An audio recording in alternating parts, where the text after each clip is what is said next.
My delicious co-creators, we're in Miami today, in Florida, and another juicy conversation, this time with Robert. Hello. Hi, Lilu. How are you? Very, very good. Very exciting to be here in beautiful Miami. And you're the author of Happiness from the Inside Out. Yes. And that is amazing title. I love that title. And a lot of us are kind of searching for happiness outside. So we're going to speak about this. You're an author, you're a life coach, you're a speaker. Your publisher's New World Library. Yes. Very exciting group here with that is also publishing Eckhart Tolle. So this is an amazing family that you're part of. Yes, it is. Yes, a very tight-knit, close-knit family there. So tell us about this. Tell us about this happiness. What is, how can we reach this real, true, authentic, long-lasting happiness? I think for me it was about looking for it in the right places. I think a lot of us look for happiness in the wrong places, right? And any place that is outside of yourself is the wrong place. Yeah. Happiness is something that exists inside. For me, it's sort of a bubbling brook that's always there. It's like the sun, it's always shining. It might be behind a cloud, but it's always there. And so the question isn't so much about how to find happiness as it is about how to unveil happiness or how to let happiness unfold in your life. Yeah. So how do we do that? Yeah, isn't that the question? Isn't that the question? I spent many, many years trying to figure that out. I actually think it's not something you figure out at all, that it's something that exists underneath the fog of your thinking and thoughts. And so for me, often that means dropping the analytical mind more and more and having more direct experiences with life, with people, relationships, conversations, but staying as much out of my head as possible and being more present with this moment right here. That's I think at the end of the day, one of the biggest tips I have for myself and for everybody else as well. And that's juicy. Yes. That's where the juicy is. That's very juicy. Yes, it's very juicy. How did you get there, though? How did you? What is your story? Yeah, I got there the hard way. I think lots of us learn things the hard way. I'm definitely one of those people that learn things the hard way. I spent most of my life being very unhappy. Very, very unhappy. I mean, I had a really great upbringing, a very loving family, lots of conflict in my home, but very loving family. I did well academically, I did well athletically, and in all ways, on the outside, I was sort of above average, right? And on the inside, I felt worse for it.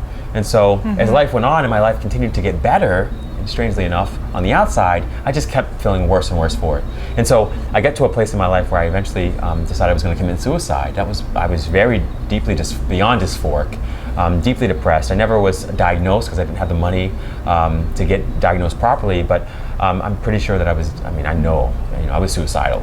And so I began going to the internet looking at ways to kill myself. And after I looked at the methods and means to do that, and I decided didn't want to experience a lot of pain, but I basically came to the decision that I was going to slash my wrists. And so, to this day, you can probably see, but I still have the test marks there. And in that moment, it was strange because there was a sense of, in the contemplation of my killing myself, there was a strange sense of peace and serenity and presence that kind of just washed over me.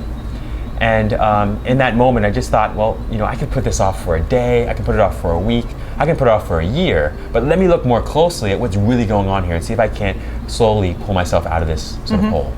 And so that was, for me, the beginning of my quote-unquote pursuit of happiness, I guess. So how do you shift that? How do you literally change direction from wanting to suicide yourself to then living a happy, authentic life? Because right now, you have light coming out of your eyes. I know that you're enjoying it. Yeah. So how do you change that direction? Yeah, I think for me it was realizing all the things that I was doing that were against my own nature. I was largely living a life that I wasn't really intended for, I think. And so I started doing things that were in my heart. Things that I've always wanted to do. I said, well, I'm not going to live forever, certainly, clearly. Let me begin doing things that are more in my nature. I noticed that. It was one of the first things I did. I didn't know always what was necessarily in my heart, but I knew what wasn't. And so sometimes I would just do the opposite of what I was doing already. So I was working a corporate job, and I was miserable in it. And so I decided that wasn't going to be me for very much longer. So there are things like that I began doing. The other thing that I began doing is I really noticed the connection between how I was feeling and what I was thinking. For the longest time, I think my thoughts were almost invisible to me. I thought I thought reality when really I was just thinking thoughts, right? That was a profound realization for me. And I think that once I had that realization, the path very naturally and organically unfolded before me. Yeah. And so I just kept putting one foot in front of the other, or one thought in front of the other. And I just made happiness more important than anything else in the world. I made it my dominant intent to feel good no matter what. And sometimes that wasn't easy. Sometimes today that's not easy.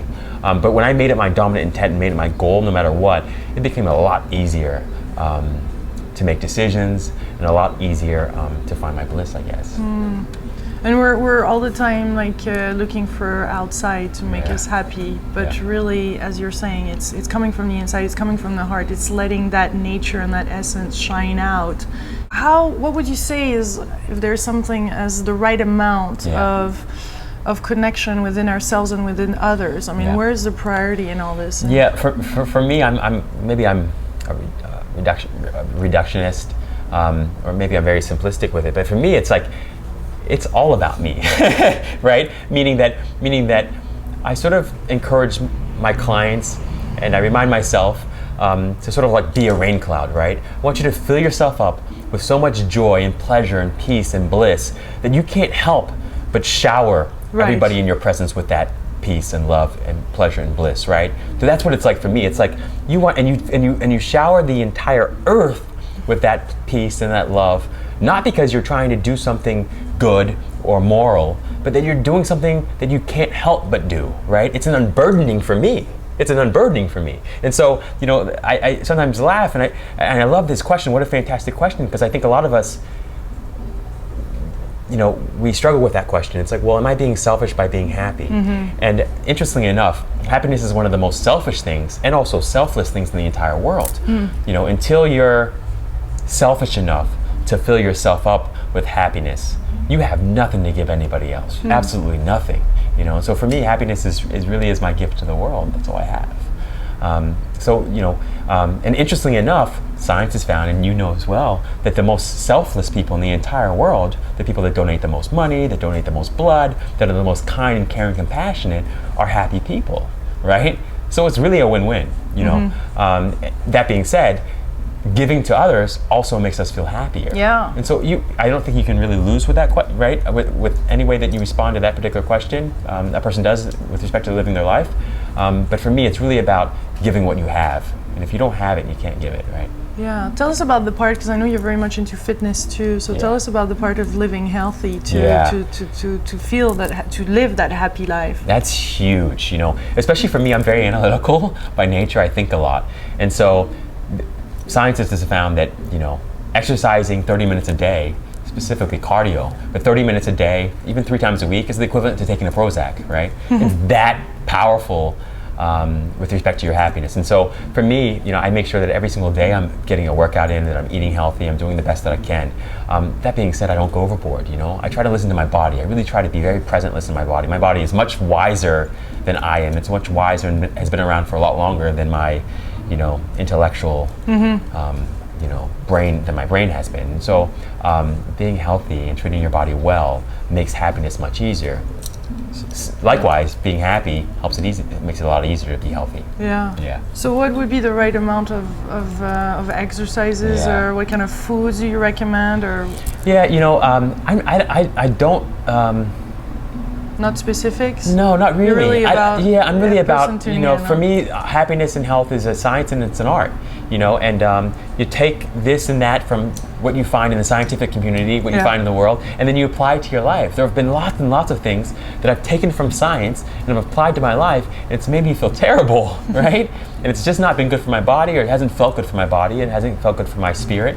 And so I'm really a strong believer in living life and experiencing it personally, and having a first-hand experience with life, and listening to your body and noticing how you feel, and then taking steps that are in the direction of your own authenticity. That's it, right? And so you can learn from people, but a truth can't be transferred, because the truth is something that's very personal, and it's something that you have to experience directly. Yeah. Do you think there is some particular issues related to the African American community that maybe is some challenges there that are more particular? Of course. That you would like to share right now? Yeah, you know, it's such a great question.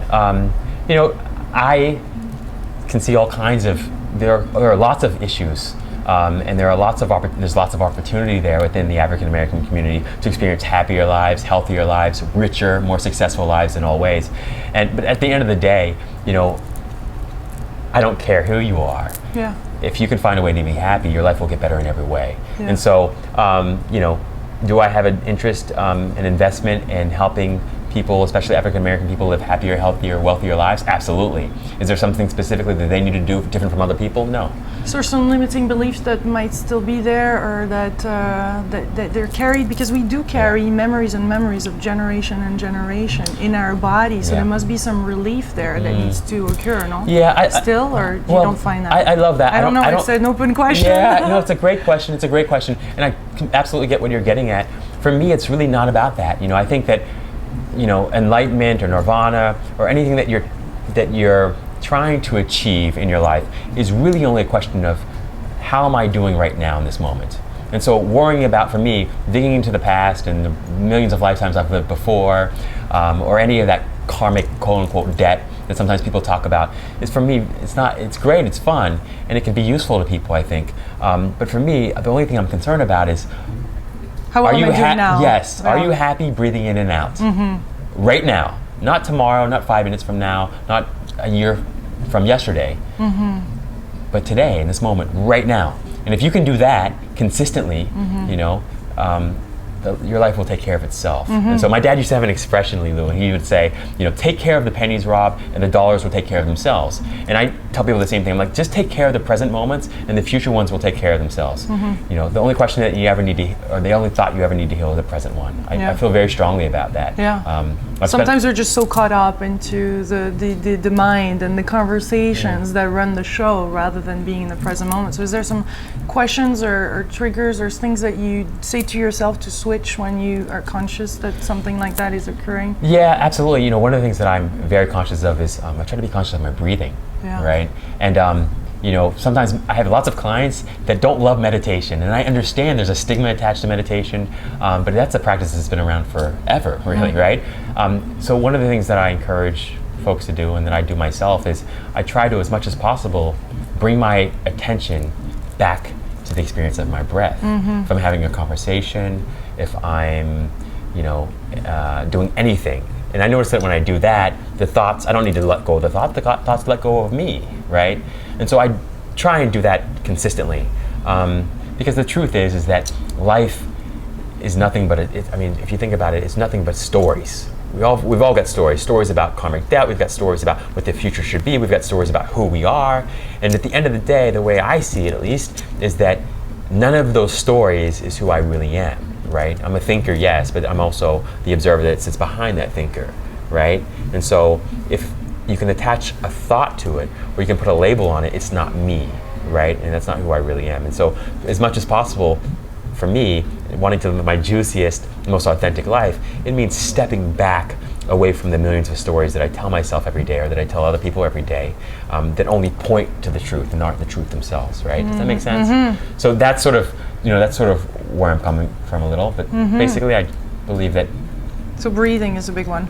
Breathing is a huge one, right? The other thing that I think is really easy and a really great place to start is just beginning to tell, if you've got to tell a story, is to tell a better feeling story about your life, but based in truth, right? Yeah. And everybody's truth is more and less sort of malleable, right? And so, is losing your job the worst thing that happened, or is it maybe a stepping stone to something better? Yeah. But telling better feeling stories about your life, about everything in your life, is incredibly important. That's something else that I am really sort of persistent about. What else juice you up about what life? What else juices me up about life? What do you like talking about, like in coaching sessions with your client, and like really like this is good? I love it. Well, one of the things I really love talking to folks about is how, and we've spoken about it before, but maybe not said it this exact way, is that, it's such a cliche, but it's true that everything that you seek is what you already are, right? That which you seek, you already are. And so sometimes I have clients that will come and they'll say, well, Rob, I really want to be rich and successful. And I said, done. You are rich and successful. They say, well, Rob, I really want to be rich and successful. No, seriously, I'm like, no, really, you are. Have you noticed, right? Have you noticed the incredible family relationships that you have? Have you noticed the incredible health that you have? Have you noticed this incredibly beautiful body that breathes by itself without you doing anything? In fact, your effort And your involvement only makes it more difficult sometimes, right? You know, have you noticed the millions and millions of stars in the galaxies? Have you noticed the abundance that exists all around you and that continues to rush in to your life without you doing a single thing?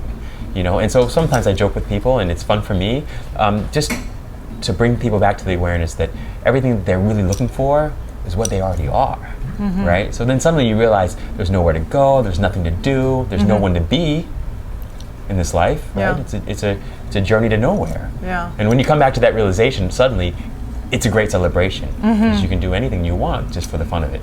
Because really everything is already here. We're just sometimes blindfolded, aren't we? Yeah, I think that's, you know, absolutely. Which, and the blindfolding is fun. It can be a great game, right? Because without the blindfolding, the light isn't so incredible, right? Without feeling hungry, food isn't all that amazing, right? So, you know, it's the contrast of the life that makes it so beautiful. And if you can remember that, then I think you've come really close to mastering your life. That's awesome. What a juicy conversation. Oh my goodness. You. Thank you so much, Lilo. I'm so excited that you came here to Miami, and I'm so appreciative to have me. Thank you. And if you have a last little message. Yes. My last little message is just be happy. There's nothing else to do. There's nowhere else to be. There's nothing else to accomplish. Be happy, and everything else in your life will unfold organically for you. Thank you. Thank you. Thank you. Bye-bye, my beautiful co-creators. Much love from Miami. Mwah.